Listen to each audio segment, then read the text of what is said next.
Right, as it's St. Patrick's Day Sunday, I was going to read. Oh, I only yes. have Irish poets to read tonight. The first one of these is Martina Evans, who, despite her surname, is Irish. Gazebo. Gazebo was the word my mother used to describe a mad exhibitionist or a queer hawk. For example, so and so was going round like a right gazebo. Naturally, I imagined a gazebo had legs and travels, so I was surprised to see my first one on an English village green, going nowhere. The wedding couple toasting each other under its rippling blue and white canopy as cricket bats smack slowly in the heat. My mother grew up near landed gentry, and the gazebos hidden in their walled gardens must have entered her language like escaped seeds, growing into wild tramps that straggled along the Rathkeel Road on strange overblown feet. And, um, the dawning of the day. The first time I drew back the curtain in this newly bought Dalston wreck, I heard the clopping of hooves, and there it went, a glass coach with 4 black horses and plumes, the corpse, the casket, the coachman wearing a high hat. I didn't know about East End funeral carriages.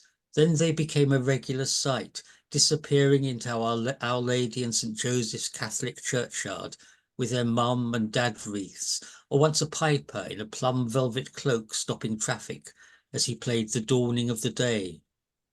But the shiver still comes back when I pick up Roisin's dream horses, and at the same time hear the hooves on the stone outside. Someone is getting the feathers again. Makes me stand still at the old floor-length windows that wouldn't pass health and safety now. The past is a heavy breath on Ball's Pond Road, the endless rain of oyster shells in the earth, the ancient wind-up window shutters coming up on a pulley.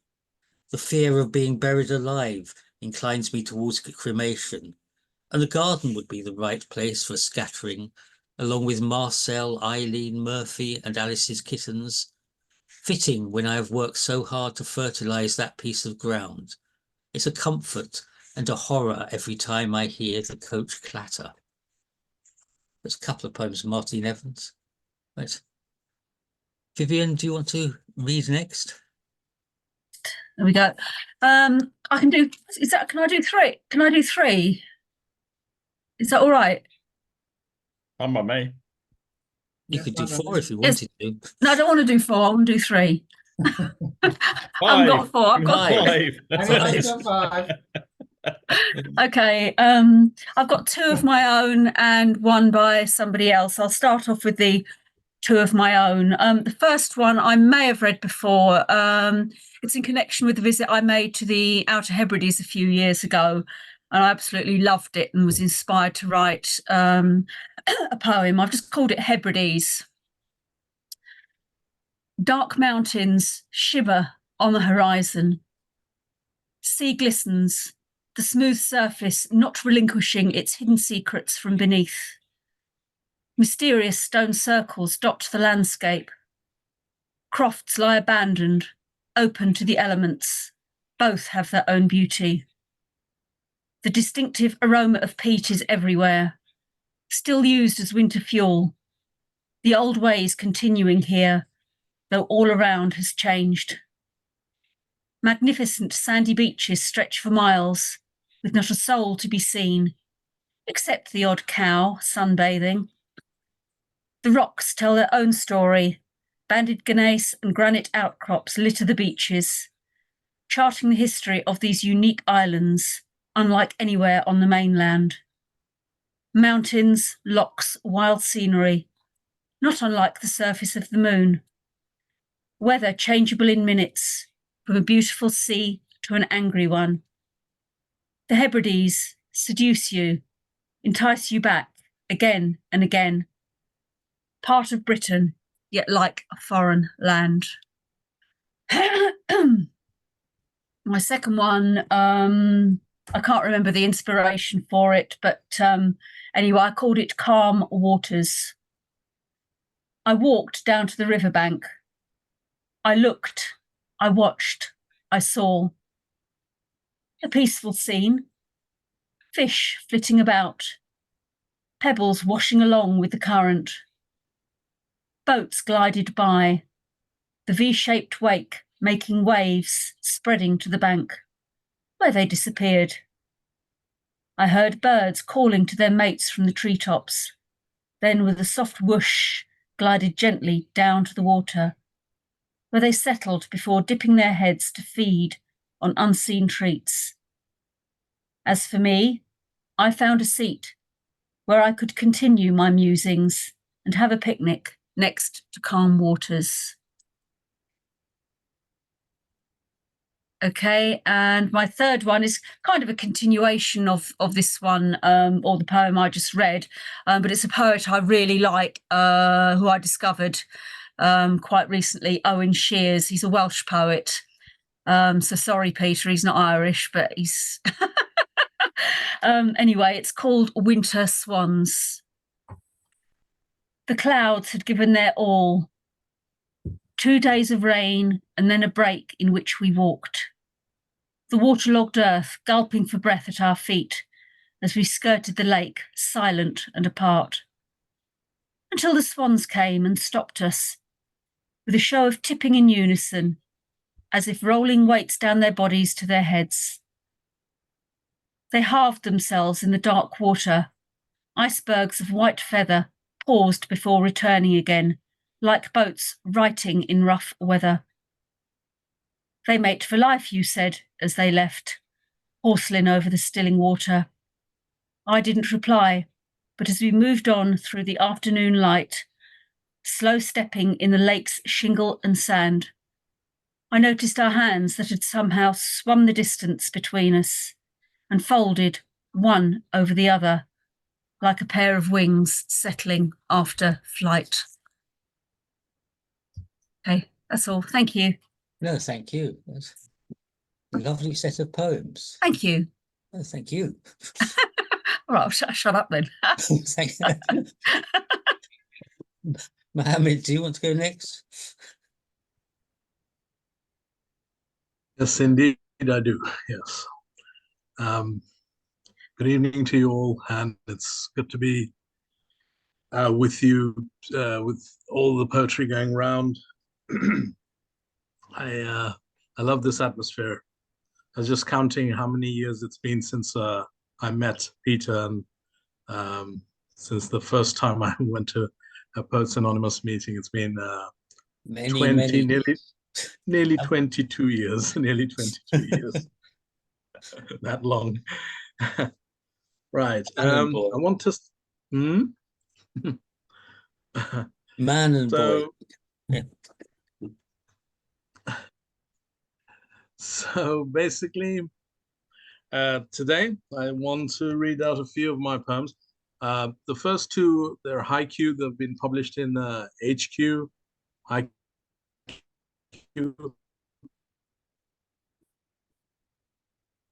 magazine. So they go, in a pleasant dream, I deny reality. Then autumn soothes me. And the second one, the pear tree stands tall, a story of permanence, fruits of my labor. Right, yes. I mean, I've been writing haiku regularly now 5 years. I'm on online groups. So there's this one that's based in the Philippines called Haiku Nuggets. You know, so they have daily themes, so I produce one per day. So onwards now to theme of Ramadan, because now it's the holy month of Ramadan. This is called Ramadan Time.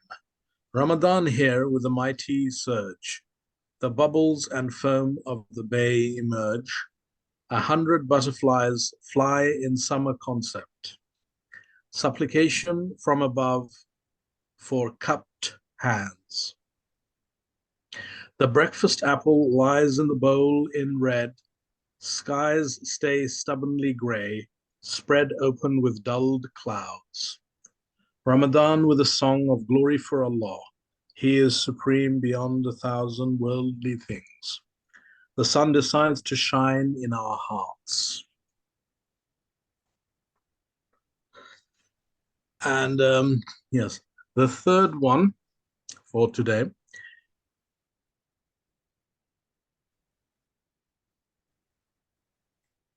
is this Sunday in Catford, far from Catford Broadway Theatre. He was shot by someone, nobody knows who, and they were trying to find out who. The last I heard, they hadn't found out who shot him. He just come out of the Silk Club, and he was hanging around. He just came out, and somebody shot him. Basically, I don't know. Nobody knows why or who did it. So the last I heard, they hadn't found the culprit. Shaquille Graham got shot near Catford Theatre. Who was the figure with that gun? Any sign of him, her? Who was it? Questions from us, the shaken, we cry from hidden blood drops. Shaquille lies in his coffin. His deeds speak volumes like the light from the sky. Thank you. Thank you very much, Mohammed. Steve, do you want to go next before you disappear? Yes. I'll read a poem by a famous Irish poet, Ovid. It's just one poem, and part of it is the original 1717 translation, but I've amended it, and there are sections added that are all my own writing as well. You'll probably be able to tell which is Ovid in 1717 translation and which is mine. But there's an up-and-coming online book where I colour code the poem so that the original text is in black and amended text in grey and new verse in colour. But you won't be able to see that yet, but hopefully you'll get the gist anyway. And it's the story of Salmacis Hermaphrodite, how a nymph with magic streams transforms the body and remolds the limbs. And I, my name is Salmacis, am useless at the chase, nor skillful at the bow, nor at the race, unlike the other better daughters of Diana. Sisters cry, why Salmacis, why always idle? Why not seize the bow and arrow, mix the toils of hunting with a life of ease? And I replied, you must be absolutely bloody crazy, sycophantic offspring of a fractious goddess. Leave me be to wallow in eternity. Your words are wasted, woods await your senseless hunting. Afterwards, reflecting on my minor outburst, I confess the private thought that possibly or probably my first reaction was a trifle overzealous, over hasty. Sorry, other better daughters of Diana. Slowly and begrudgingly, I changed my mind. Now, to boredom, lack of something else to do, or restlessness of character, I tried some hunting, not for sport, a silly pastime left for meagre, feckless mortals, but with thoughts of procreation, ecstasy of finding someone else to share my idle moments.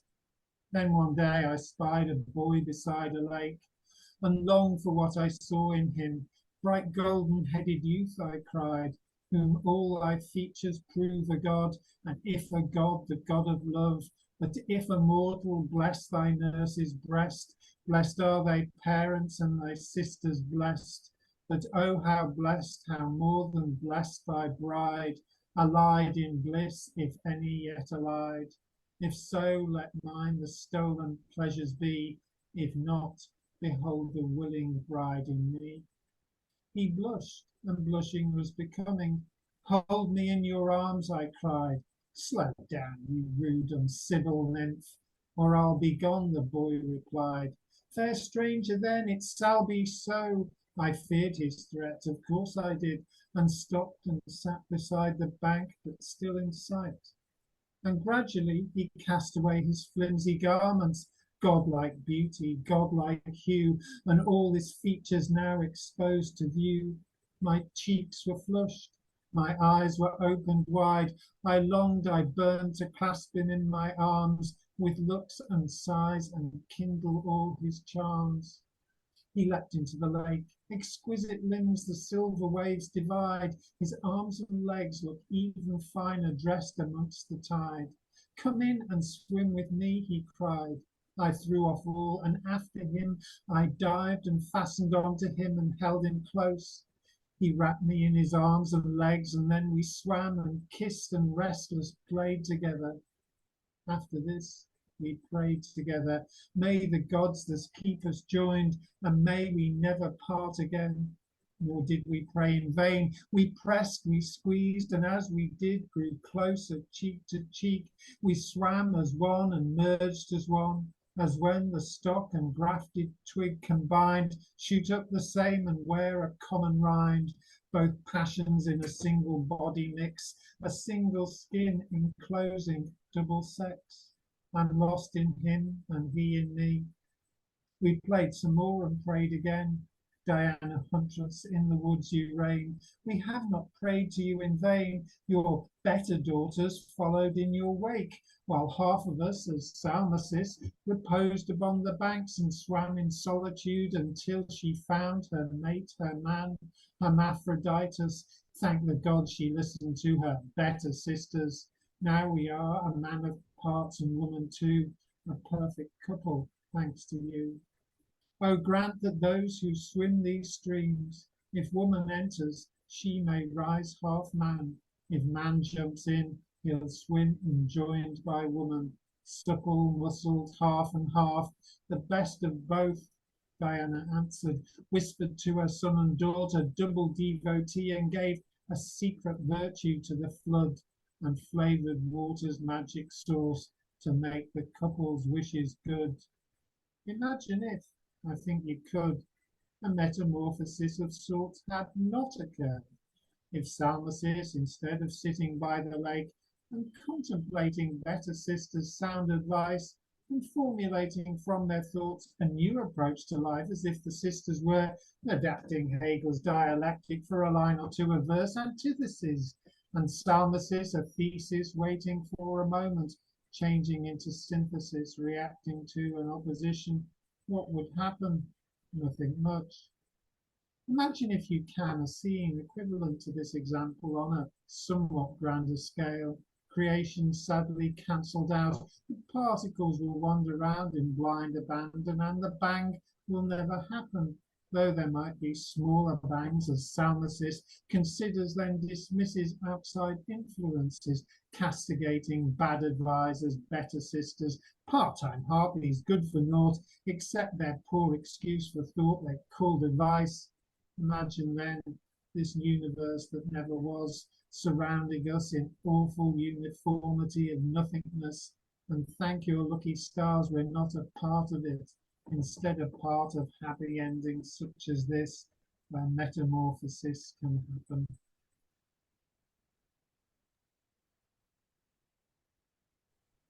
Yes. Thank you, Steve. That's excellent.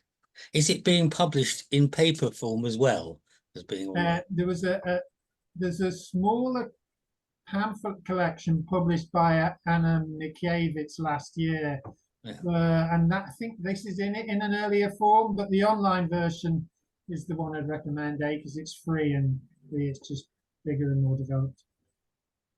And in colour. And in colour. Technicolor. Thank you, Steve. Heather, do you want to go next? Thank you. I want to thank Vivian for the poem about the Hebrides. It sounds wonderful, and it's a place I've always wanted to go to. So that was like a travel log. So All right, thank you. okay. Yeah, no, do go. It's a little bit difficult to get to even Yeah, I now, should but imagine, it's fabulous. It's Yes. fabulous. I love it. Thank you very much. That was a lovely poem. Good. I'm glad you liked it. I have two of mine. The first one is titled No More the Us.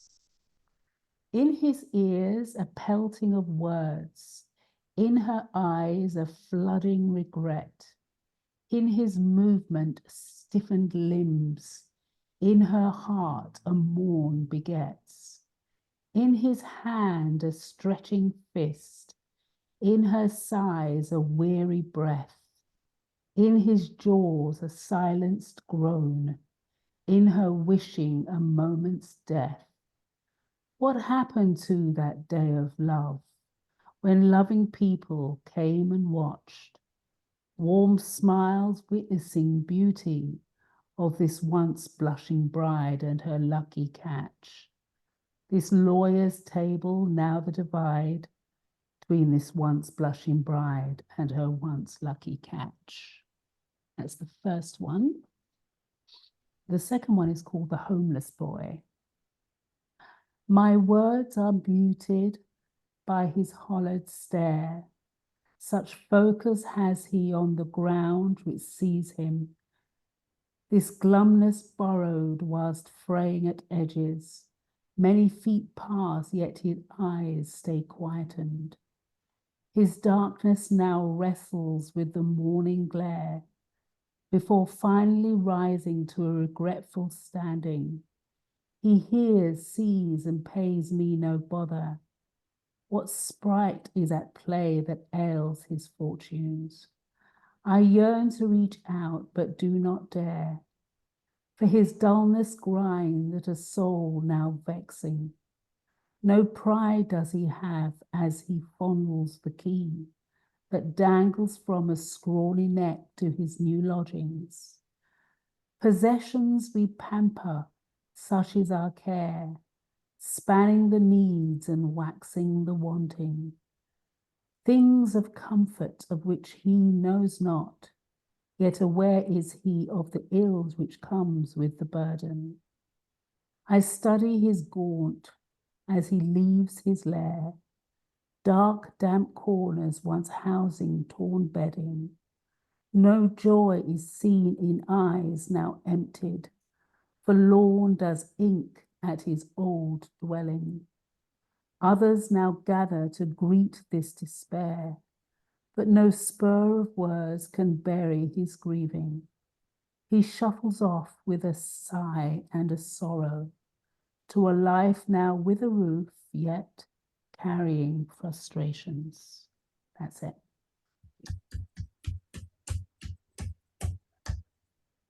Thank you. Have you got anything else?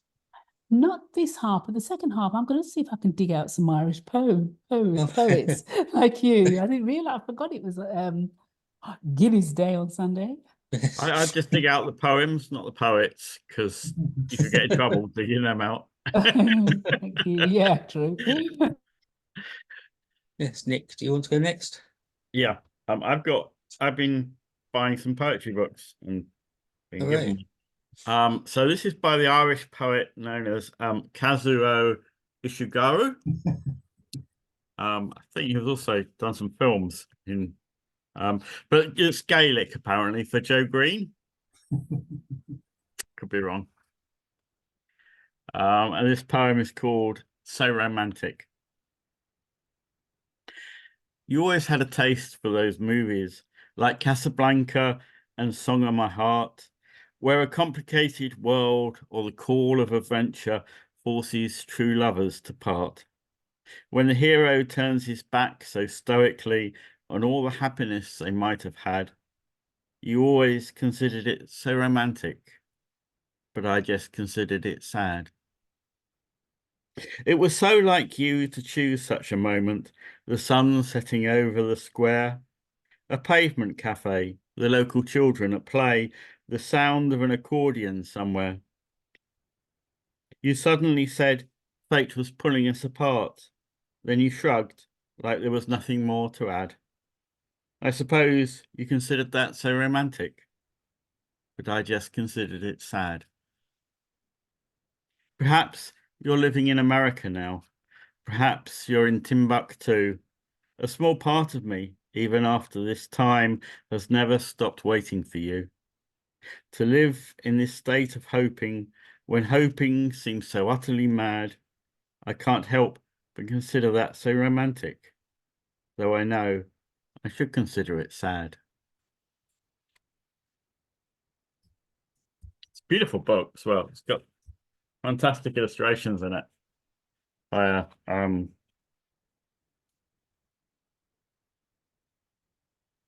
It's an Italian comic book artist, Bianca Bagnarelli. But yeah, it's absolutely wonderful. The prettiest Faber and Faber book of poetry I've seen in ever, actually. This is also a Faber and Faber book that I got today. Wendy Cope's new one, Anecdotal Evidence. And this is a little tribute to John Cage. My computer humming while triangles dance on the screen, a blackbird singing parched on the garden gate, a soft scratch of my pencil as I write these words. A trio for computer, blackbird, and pencil. One continuous sound, one random, one controlled by me. The pencil's part is almost over. When it stops,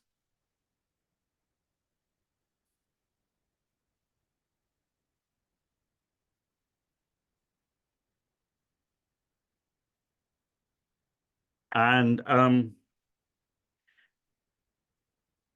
this is a New Zealand poet, Hera Lindsay Bird, who's written a poetry book called Hera Lindsay Bird, because I don't know, it's a good thing to call it, I suppose.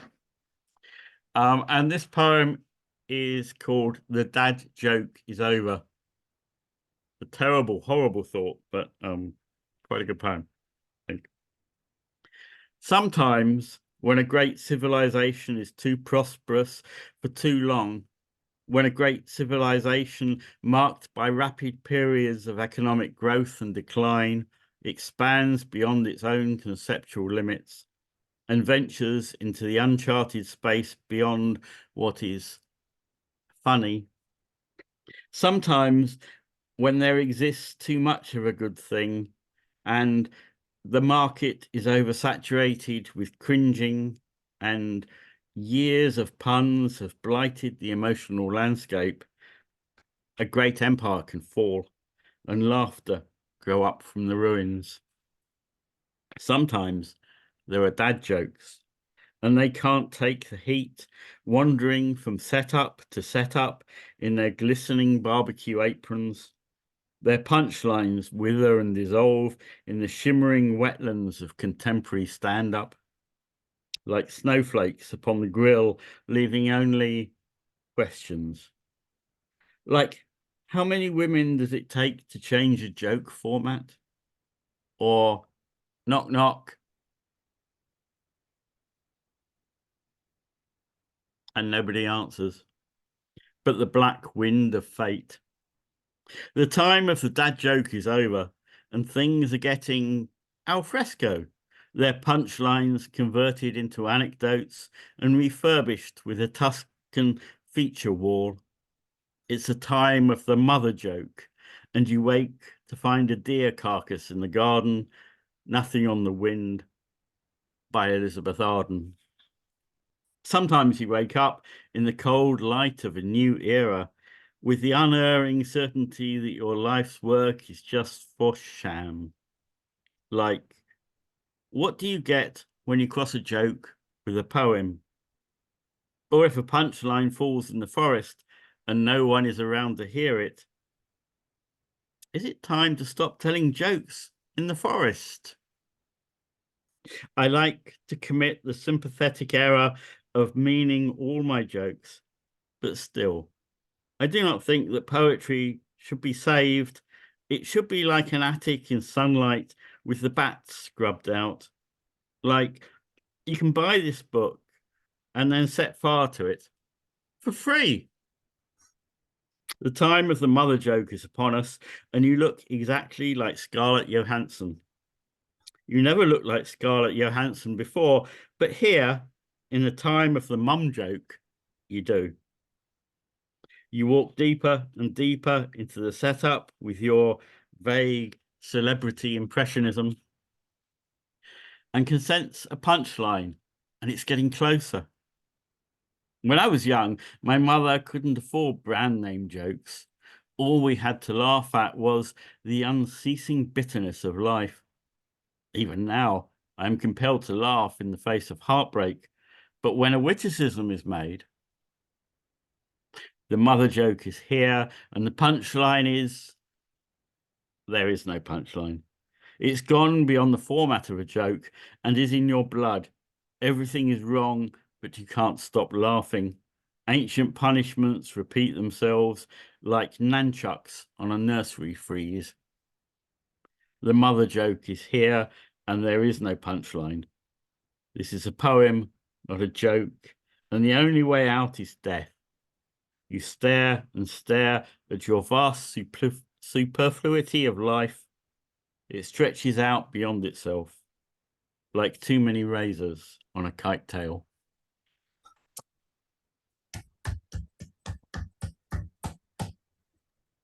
Thank you. I was just thinking of nunchucks on a nursery freeze. I love that line. Yes. Yeah, that was, I think that's my favorite line. Do we want to carry on straight away and go around again, or a little break? I could do with a little break.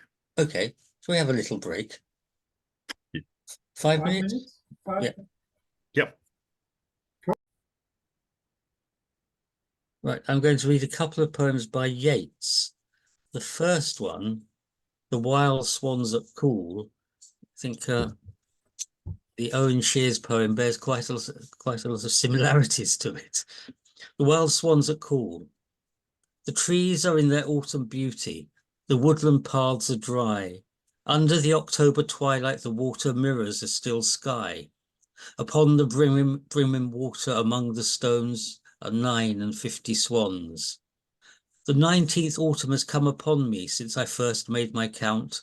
I saw, before I had well finished, all suddenly mount and scatter wheeling in great broken rings upon their clamorous wings. I have looked upon those brilliant creatures, and now my heart is sore. All's changed since I, hearing at twilight, the first time on this shore, the bell beat of their wings above my head, trod with a lighter tread. Unwearied still, lover by lover, they paddle in the cold, companionable streams or climb the air. Their hearts have not grown old. Passion or conquest, wander where they will, attend upon them still. But now they drift on the still water, mysterious, beautiful. Among what rushes will they build, by what lake's edge or pool, delight men's eyes, when I awake some day to find they have flown away? And that was Wild Swans at Cool. Now, an Irish airman foresees his death. I know that I shall meet my fate somewhere among the clouds above.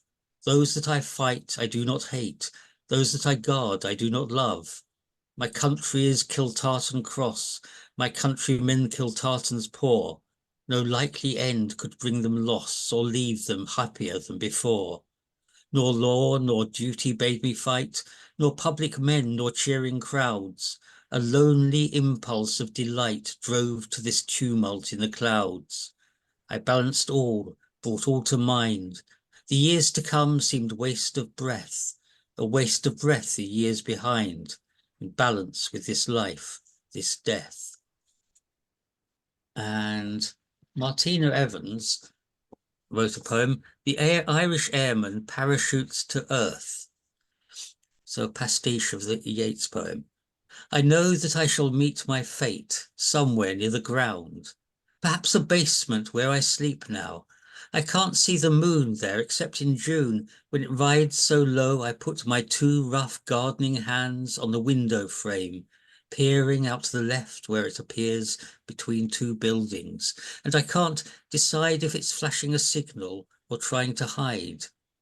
The cats circle me in courtly fashion, leaping in and out through the green curtains onto the sill, specially softened for them with pink and grey Mexican blankets. Their pupils fill with black to allow more light, while the roses glow white over the crepuscular giant shadows of the castor oil plant. I don't think the cats look at the moon. I think they just happen to glance in that general direction. All they want is to be told, like my father told his cats with his rough hand, the light touch of his crooked fingers on their fur, that they are not alone, that they are important. As for being wise, it's hard to be sure. Even cats are surprised into falling, fooled by shadows, blindsided. That was Martine Revens.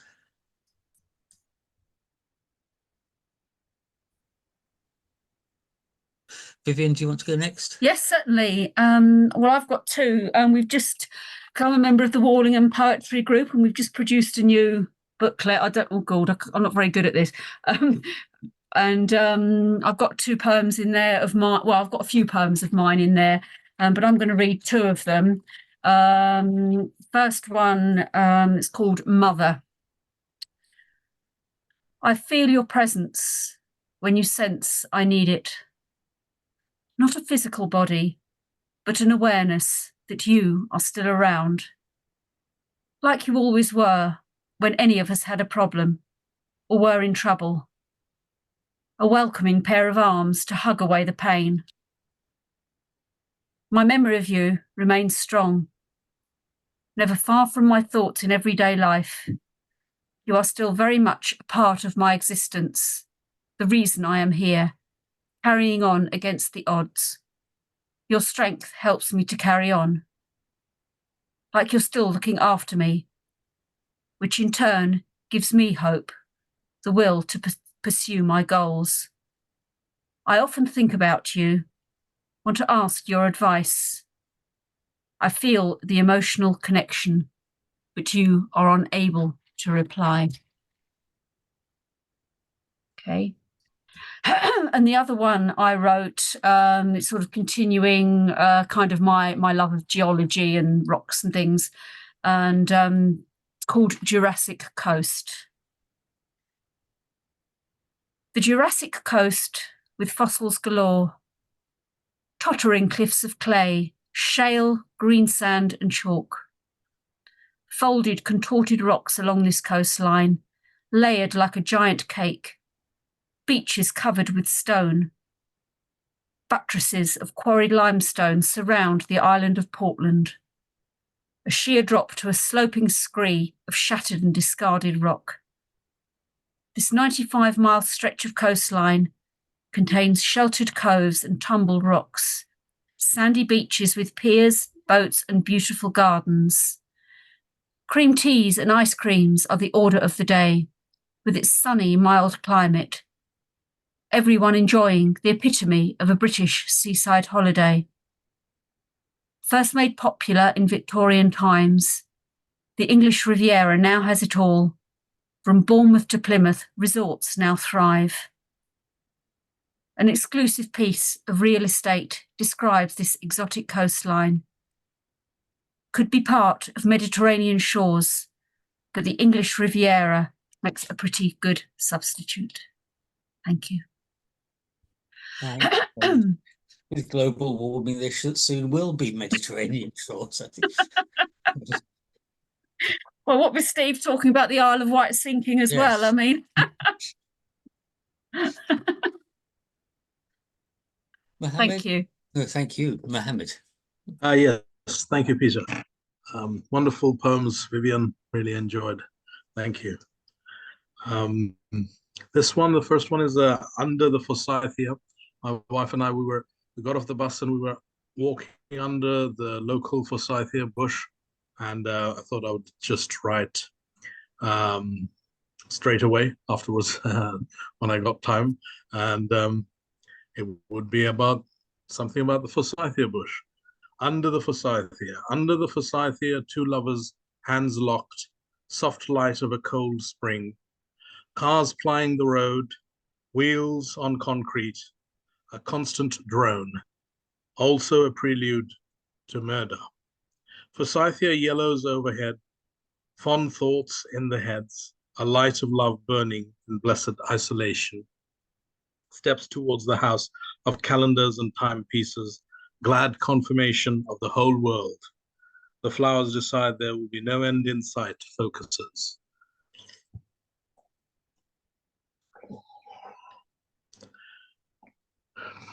Thank you.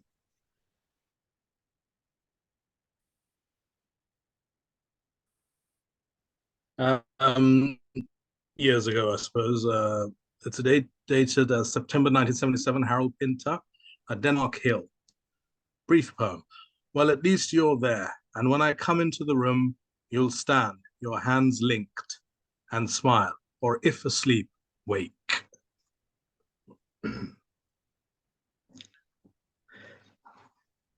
And the third and last one for tonight is Julius Caesar's Last Breakfast, and it's by Roger Stevens. I'm tired this morning, off my food, hardly touched the olives, lark or dormouse. We stayed out late last night with Lepidus and talked of death. Drank too much wine, and now Calpurnia, my wife, is in a mood. She dreamed a death, and it was mine. I'm tired this morning, the winds of March are blowing like a hurricane through Rome at the Pontifical Palace. The god of Mars crashed to the floor, and what that means, I'm not quite sure. I'm tired this morning upon the Ides of March. The Senate can convene without me. Yes, I think I'll stay at home. Yes, thank you, Mohammed. Thank I'm you. glad we had an Ides of March poem. Yes, this is the Ides of March are come but not gone. So there might yet be some tragedy for Caesar. The new Caesar, the reincarnate Caesar, wherever he is. Thank you. Steve. You're welcome. Steve. Yeah, okay. Yeah, just one poem again. Sorry about its length, but since there's not that many of us that can go a bit over time, can I, Peter? Okay, great. This is the story of Diana and Actaeon. People don't know the story. The poem's called Sketches from the Story of Diana Actaeon, so I basically retell the story a number of times, so you should get the gist of it. If you don't, then obviously there's a problem with the poem. And so,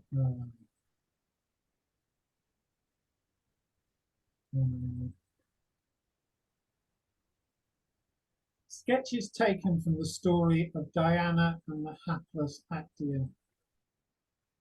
And Actaeon arrived unwelcome from the wood. He had been hunting, but the heat was overwhelming. Leaving dogs, he wandered freely undisturbed, surprised Diana bathing in a woodland river.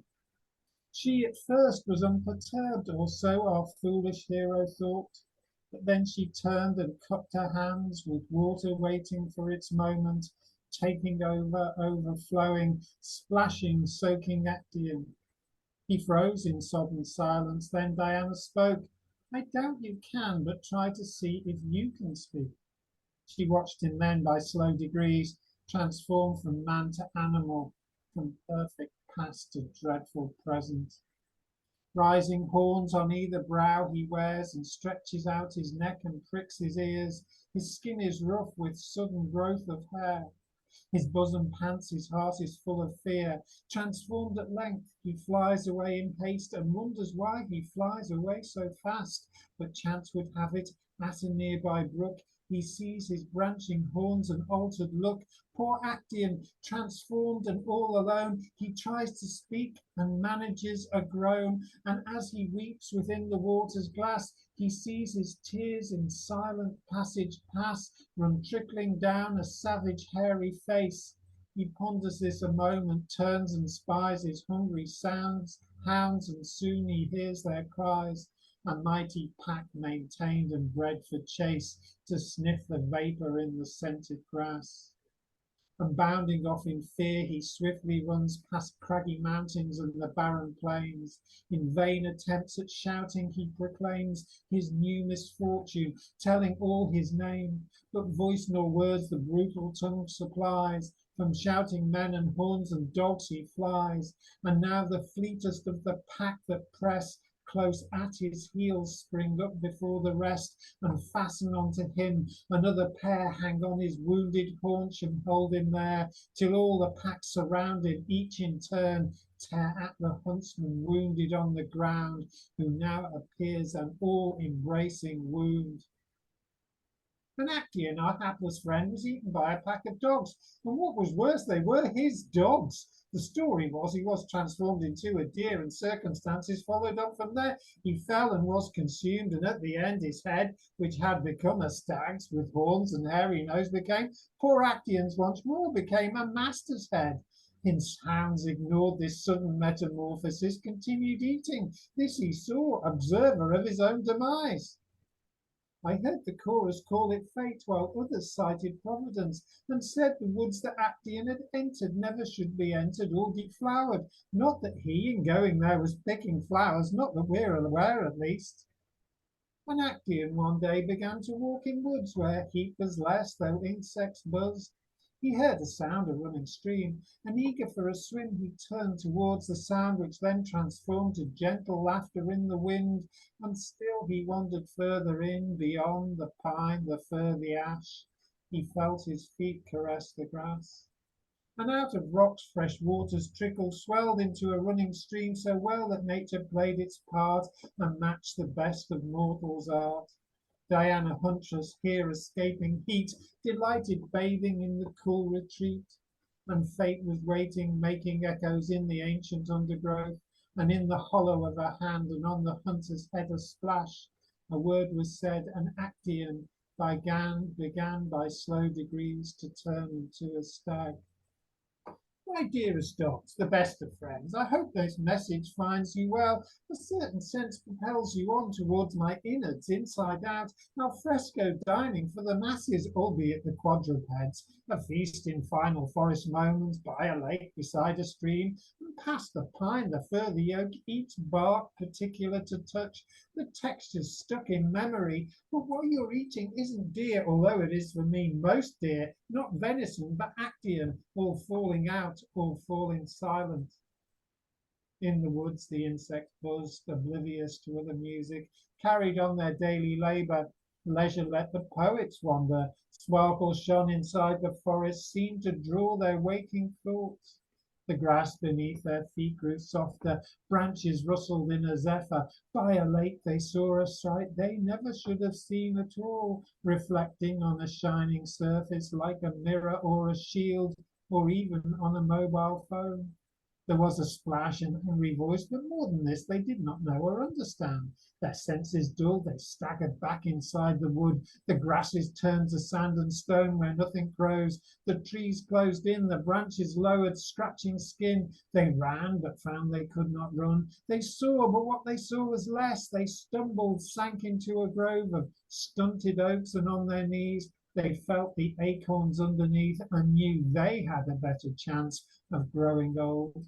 They held one each inside their palms and slowly fell. They saw a sky obscured by cloud. A sunny day had turned away. The temperature was turning cold, or so they thought, though thoughts were few, and those that were seldom clear. 200 years from this affair, the grove, though stunted still, was full of oak. No pine or fir were growing. In the wind the oak trees sang a plaintive song, though no one cared, but none the less they carried on and whispered to themselves alone. And Titian buys another round. He sold some halfway decent painting based on Actaeon. He thinks he'll paint some more, but Salvador advises him Narcissus is a better subject, more in tune with what the public wants to see, and Caravaggio agrees. By slow degrees they watch us all, transformed from man to animal, from dreadful past to perfect present. Now at last it could be said a harmony has been achieved, the human race obliterated, nothing left in sight except four-legged friends and enemies. No time to write a catchy tune, or type a line of verse or two, or paint a pointless abstract painting. Only time to hunt for food. It takes a day or so, and not the 15 minutes down at Tesco. Time to find a hiding place away from would-be predators, and when you've found it, keep a guard and listen for the slightest murmur in the unknown undergrowth. When Actaeon arrived unwelcome from the woods, he had been hunting, but the heat was overwhelming. Leaving dogs, he'd wandered freely undisturbed. and taking off his tunic, thought there must be somewhere I can swim, a lake of uncorrupted water, waiting for a moment, craving interruption, bodies meet in motion, H2O and flesh and more, an unexpected deity, a less than sympathetic goddess of the hunt who wants revenge on men for all their shocking misdemeanors. Art is metaphor. This story has a task. An Actaeon, unlike Susanna's elders, garners sympathy, albeit in an accidental way, a sacrificial way, a handsome adolescent dying sort of way. And men are treated poorly by their awful women sort of way. You know the way the story goes. Diana, goddess of the hunt, you could be somewhat petulant, or so the local heroes thought when fortified by local wine, is less than pleased with all the blokes, the unsophisticated men, attempting to be lyric poets, writing metered verse about her, missing beats and losing meaning in the mess they hoped was verse. They're worse than hapless Actaeon, who couldn't write to save his life. These heroes of pentameter, hexameter, tetrameter, these fools that try to make a splash, create a work of art or two, and in the act discover fame and find her waiting patiently. It would be she, of course. Their minds are utterly predictable. Diana knows their plans and thinks she can assist. She finds a phone and sends a text and tells the blokes she's friends with fame who'd love to meet them. Follow me, you idle scribes. I'll introduce you. Bring the dogs. Beside a lake, Narcissus-like, he saw a sight he never should have seen at all, himself alone, reflected on a shining surface like a mirror or a shield or even on a mobile phone. And then, of course, his life became an endless bout of self-reflection. Actaeon became a boar and not a stag, as Ovid thought, when writing Metamorphoses. Let's meet again beside the lake at 8 o'clock. There will be light refreshments and some food to eat. But what that is, well, that's a secret. Don't forget to bring the dogs. He didn't mean to cause a sense intruding on your privacy. He is the injured party here, and Actaeon creates confusion. All his friends will carry on their daily lives, escaping with a caution or a word of warning. Don't do that again, old Bean, and Actaeon, the peeping Tom. He took one for the team, the blokes, the ruthless men and jilted men and feckless men and careless men, who now will celebrate his fate forevermore in poetry and paintings. Actaeon creates confusion. Travesty of justice or an accident, and Actaeon creates confusion. Harbinger of bitter battles, Actaeon creates confusion. Hiding actions with intent behind an innocence of purpose, Actaeon creates confusion. Silence settles on the surface where there once was turbulence. The status quo has been upheld, and Actaeon creates confusion in this complicated story. More a metaphor for all the ills that have befallen us, and Actaeon creates confusion. Let's tradition carry on, so all and sundry wander freely, playing with impunity, and Actaeon creates confusion. Actaeon creates confusion. Actaeon creates confusion. Actaeon creates confusion. Thank you, Steve. Sorry for the length. That's right. And the moral of that is don't go dogging in the woods, I suppose. Can I add that at the end, Peter, as a postscript? Yes, if you want to. Thank you. I'll footnote you, man, yes? Thank you very much. Heather, follow that. Thankfully, it's somebody else's poem because I could not follow that with one of my own. That was so dramatic. Yeah. Honestly, it was almost Shakespearean. It was so dramatic. Well, and I like the way the end where it started tailing off. Wow, dramatic. I did manage to dig out an Irish poet, and I've never heard of this person before. His name, he or she, her name is C.C. Hassler, and it begins. This is how it starts. It's many and many a year gone by, from over the water a hailing, a sprig of a bye with a clear blue sky. I came to this country sailing. My heart beat within with a rollicking tune. On my breast was the shamrock adorning. When I first touched the ground, saw the bands all around, played St. Patrick's glad day in the morning. Good luck to the ship that brought me across, and here in God's country was landed. For never a time without dollar or dime have I found myself here empty-handed. I've a snug little home that shelters us all, where no landlord's face is a warning. And I hail with delight when day follows night, St. Patrick's glad day in the morning. My heart often wanders back to the old sod, and the dear ones behind me are leaving.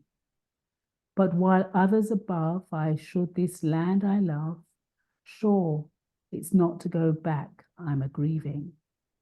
I love the free air in this blessed land where I can look back on royalty scorning.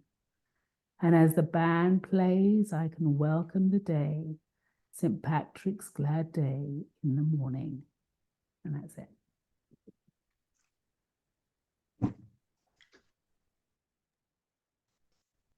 But have you one of your own, Eva?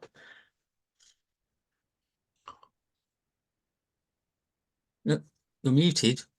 Oh, sorry. Sorry. I thought I'd go for an Irish, because I don't have, I'm not Irish, so I don't write Irish poetry. So I thought because of the day, on Yeah. Sunday, I thought let me dig out an Irish person. And I hope you liked it. I like that actually. I've never Yes. heard of him before. Oh, but neither would I. Yeah. Thank you very much. You're welcome. Nick.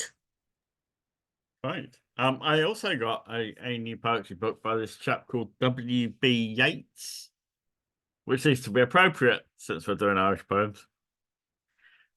And I thought I'd start with something, because we know where it's going. So I thought I'd go for something sublime to start with. He wishes for the cloths of heaven. Had I the heavens embroidered cloths enwrought with golden and silver light, the blue and the dim and the dark cloths of night and light and the half light, I would spread the cloths under your feet. But I, being poor, have only my dreams. I have spread my dreams under your feet. Tread softly, because you tread on my dreams.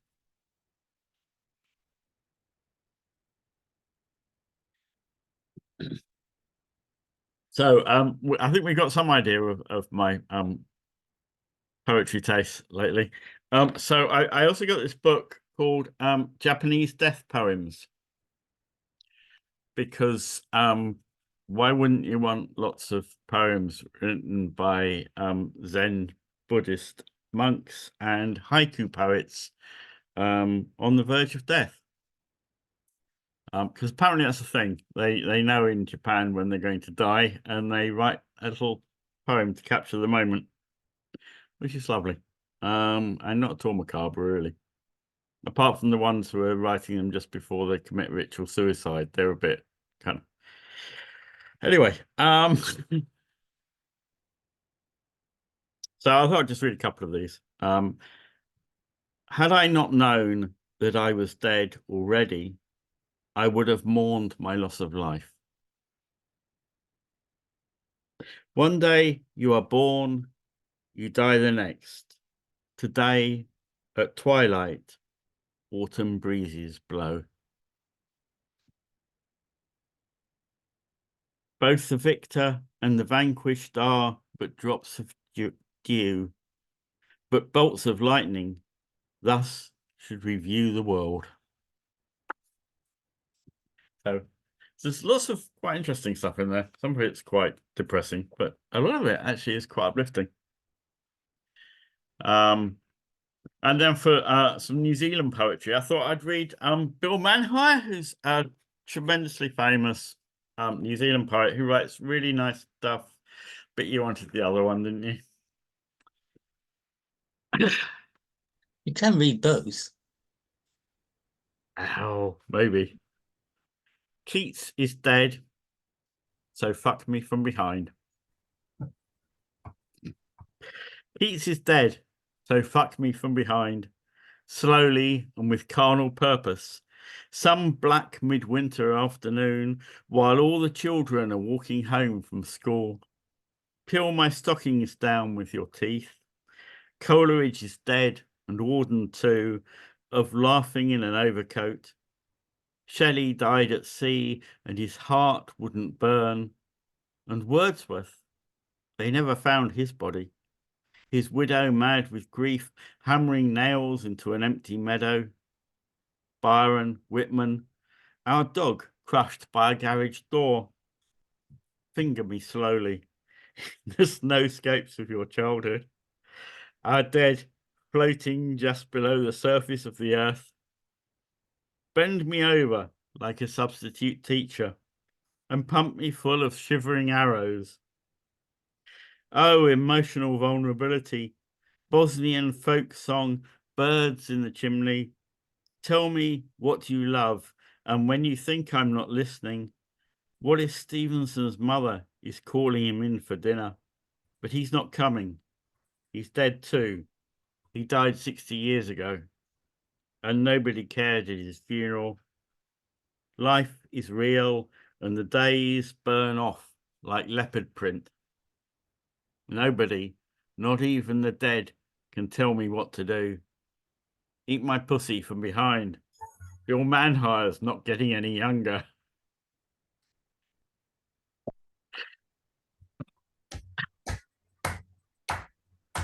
Yes. I don't know. Yeah. I don't know what to say. I grew a beard just to try and hide behind it.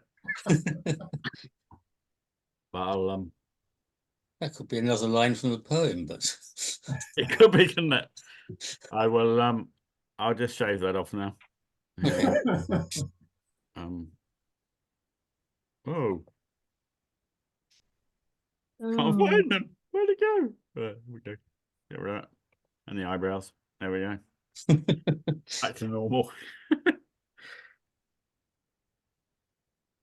are you going to give us another one, or shall we end the evening there? I don't know. What do you want? Having sex Oh. in a field in 2013? Oh, go on. When this gets uploaded to YouTube, there's a whole set of questions you have to answer, and one of them is this made for children? I think. Yeah, this is probably not made for children. Yes. Having sex in a field in 2013, another poem I haven't read before. As in I actually haven't read it. Never mind reading it out loud. Having Sex in a Field in 2013 is the title of this poem, but it's also a true story about being in love. I'm in love with you. While one bird feeds another bird right next to me, they throw their shadows into my life like black sugar. I love to feel this bad because it reminds me of being human. I love this life too. Every day something new happens and I think, so this is the way things are now. I thought that as a stranger put his tongue between my legs in the first hour of the new year, and again as I woke to a field of slow blowing trees, and right now telling you, friends, I love everything new, even the first days of heartbreak when everything beautiful is set alight, the glass fur of the cactus, birds on fire with wonder. I have done many things in my life. I have talked to many people. Some of these people have called me very drunk at 1 a.m.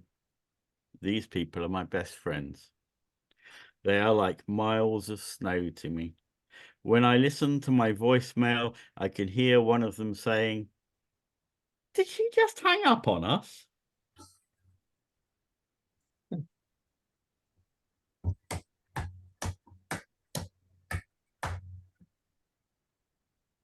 Yeah, I think I'm going to have a lot of fun with that book. I think I'll start reading New Zealand poetry. Yeah, I read this one by Bill Manhart, and it's not anywhere near as much fun. Oh, shame. Yeah, I mean, there's some quite nice poems in here, but they're not quite as robust, should we say? I see Vivian got out before I read that. That was probably Yes. why. I'll send her the link so she can look at the recording.